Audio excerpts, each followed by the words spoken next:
Faith,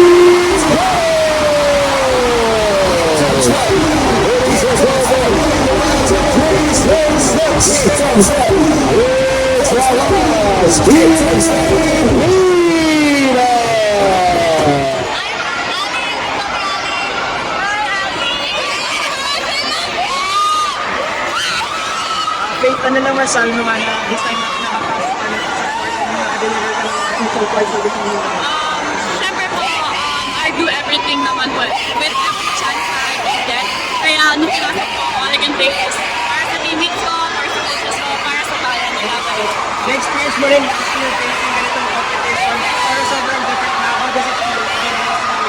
Number one, we're our home court, kaya ramdam ko po talaga yung suporta ng buong bayan, yung mga fans.